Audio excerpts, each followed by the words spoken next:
Welcome to the Deep Dive.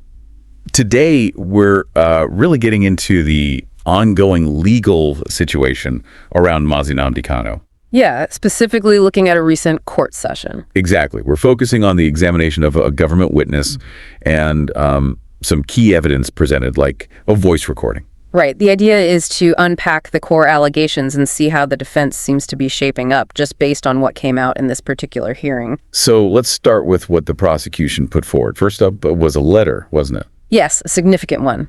From the former Attorney General. And this letter was requesting Kanu's arrest. That's right. And the reason explicitly stated in it was incitement.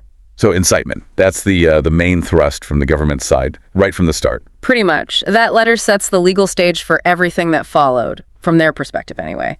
It frames his words as direct calls to illegal acts. Okay. Then came the witness testimony. A witness talking about Kanu's broadcasts. And what was the claim there? The witness alleged that Kanu was urging IPOB members to, attack security forces. Specifically. Police stations were mentioned directly.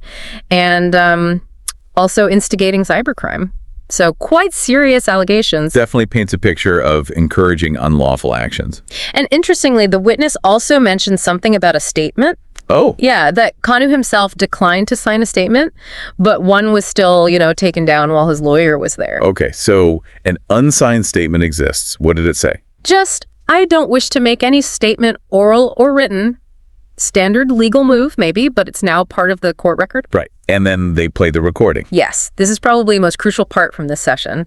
They played a voice recording, identified as Kanu's broadcast. I heard there were some sound issues initially. Apparently, yeah, a bit unstable at first, but the court did manage to hear the relevant sections. And the content of that recording. What did it reveal? This is where we get the other side, potentially. Exactly. And it's quite different from just incitement.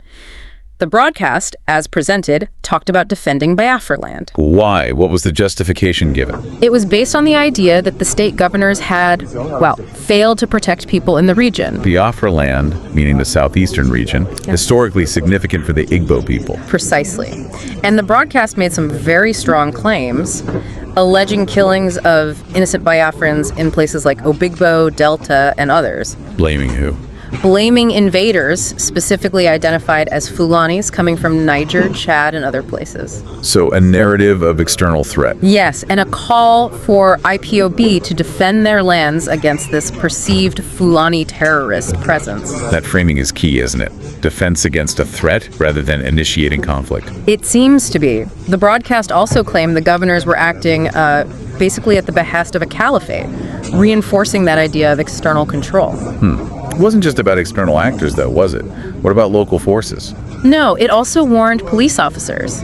It said those supporting the killing of Biafrans would be held accountable. So that potentially loops back to the incitement claim against state agents. It could be interpreted that way, but then the broadcast also declared Biafra land is under occupation. Okay, that statement, under occupation, that sounds like the justification for the Eastern Security Network, the ESN. That's exactly how it was presented in the recording.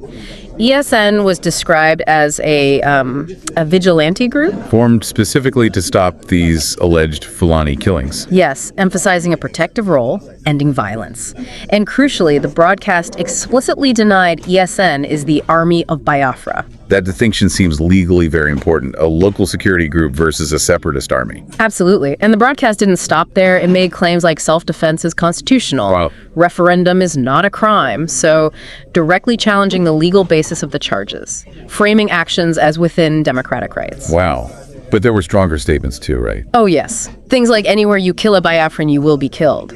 That sounds quite inflammatory. It does. It was presented alongside the claim that Fulanis were being emboldened because there was no retaliation. So it's framed as deterrence, albeit in very strong terms. And did it address the accusation of trying to divide Nigeria? Yes, it explicitly denied seeking division through violence. Instead, it stated a referendum would determine that outcome. Not ESN, but a referendum. Correct. That was the stated path. The broadcast also mentioned killings happening in many states across Nigeria, not just the southeast, Zamfara, Benue, Borno, others, trying to broaden the context, perhaps. Interesting. How did the recording end?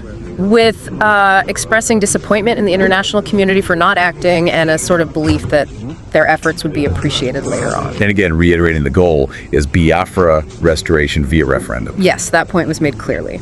Referendum, not yes and action, is the path to restoration. So, wrapping this up, what we saw in court was the prosecution pushing the incitement angle. Right, based on the AG's letter and the witness testimony about attacks. But then the content of the broadcast itself presents a very different narrative. Yeah, one focused heavily on self-defense, perceived occupation, alleged failures of the state, and the call for a referendum. It really highlights the stark contrast, the tension between the accusations and the message in Kanu'S own words, as played in court. Definitely shows the different perspectives clashing. It leaves you thinking, doesn't it? Yeah. When you have these complex situations, self-determination claims, security issues, the legal system all colliding. What fundamental principles end up in conflict? What rights are being balanced or perhaps ignored? It's a tough question with no easy answers.